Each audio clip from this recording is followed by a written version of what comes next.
안녕하세요, 한사영입니다. 오늘은 제가 책을 읽다가 좀 재미있는 에피소드를 보면서 어떤 아이디어를 공유하고 싶어서 영상을 준비했습니다. 황투시안 저자의 인생의 변화는 말투에서 시작된다라는 책에서 본 에피소드인데요. 미국에 어떤 책이 정말 대단해가지고 일주일 만에 30만 권이 팔렸다고 합니다. 그런데 더 놀라운 사실은 한 달 뒤에는 이 책이 단 2권밖에 팔리지 않았다고 하거든요. 어떤 연유에서 이 책은 30만 권이 팔리고 또 같은 책이 왜 2권밖에 팔리지 않았는가? 비밀이 궁금하시죠? 근데 이 저자에 따르면 우리는 그 책을 찾을 수도 없다고 합니다. 왜냐하면은 이 책이 존재하지 않는다고 해요. 이 책의 제목에 오타가 있어서 출판사가 제목을 수정해서 다른 책의 이름이 되었다고 하거든요. 원래 제목이 30일 안에 당신의 아내를 바꾸는 방법이었는데요. 정정한 원래 제목은 30일 안에 당신의 인생을 바꾸는 방법이었다고 합니다. 이게 확 들어오지 않으시는 분들은 영어 제목을 한번 생각해 보시면 돼요.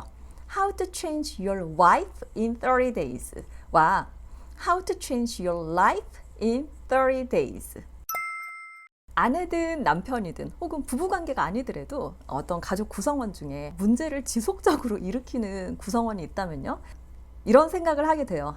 저 사람만 행동을 바꾸면 정말 모두가 평화롭게 잘 지낼 수 있을 거다. 그런데 우리가 늘 살면서 느꼈듯이 상대가 먼저 자진해서 바뀌는 일은 거의 일어나지 않습니다. 그렇기 때문에 우리는 흔히 그런 말을 많이 하잖아요. 세상에 바꿀 수 있는 건 바로 너 자신 하나뿐이다. 이 말을 표면적으로 이해했을 때는 이런 뜻으로 이해를 하죠. 상대를 바꿀 수는 없으니까 내가 그 상대를 받아들이는 마음가짐, 태도를 바꾸면 이 상황이 좀 다르다. 그런데 저는 이것도 맞는 말인데 여기서 좀 더 깊은 차원에서 자기 자신을 바꾼다는 이야기를 해보고자 합니다. 제가 오랫동안 명상을 해왔고 또 명상을 하면서 들인 습관인데요. 누군가가 화나게 하는 상황이 있으면 명상하듯이 단전과 발을 챙기고 그 상황에 곧바로 반응하지 않으려고 합니다.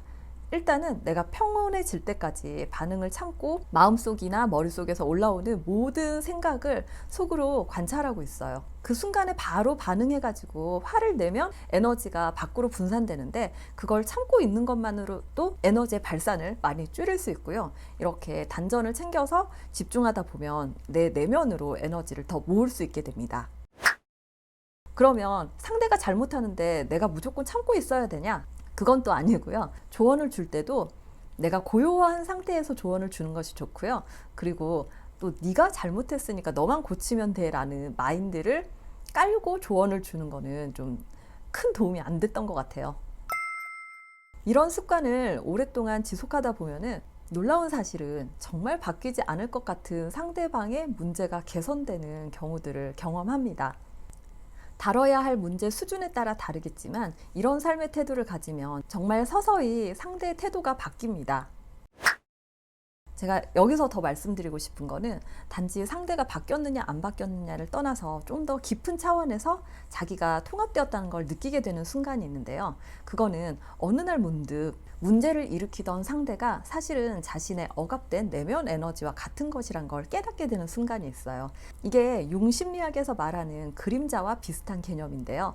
그림자를 표층적으로 이해하면 주는 거 없이 누군가가 싫다 이럴 때 좀 껄끄러운 느낌이 든다 이런 차원에서 그림자를 의식하게 되는 계기도 있지만 제가 여기서 말씀드리는 부분은 이보다 훨씬 더 깊은 차원의 내면에 억눌려 있는 의식하지 못하는 열등한 에너지를 말씀드리고 있습니다. 우리나라 심층심리학의 대부이신 이부영 선생님의 책을 살펴봐도요. 이 그림자를 통합하는 과정은 평생에 걸쳐 이루어지는 정말 고통스럽고 지속적인 과정이다. 이런 말씀을 하시더라고요. 그렇지만 우리가 온전한 통합을 위해서는 반드시 겪어야 하는 그런 과정이기도 합니다. 여기서 더 깊은 차원에서 통합이 될 때는요. 어느 날 문득 이 상대에 대한 연민이 정말 찡하고 올라오는 순간이 있거든요. 사실은 좀 전에 설명드린 것처럼 이 연민의 감정이 꼭 상대뿐만이 아니라 자기가 사랑하지 못했던 자기 자신의 열등한 에너지인 거죠. 아까 시작할 때 말씀드린 것처럼 일주일에 30만 권 팔리던 책이 한 달 동안 2권도 안 팔린 것처럼 자기 자신을 바꾸는 걸 별로 달가워하지 않습니다. 그래서 오늘 영상에서는요, 자기 자신을 바꾼다기보다는 나를 통합할 수 있는 시선으로 한번 살펴볼 수 있는 계기가 되었으면 좋겠습니다. 감사합니다.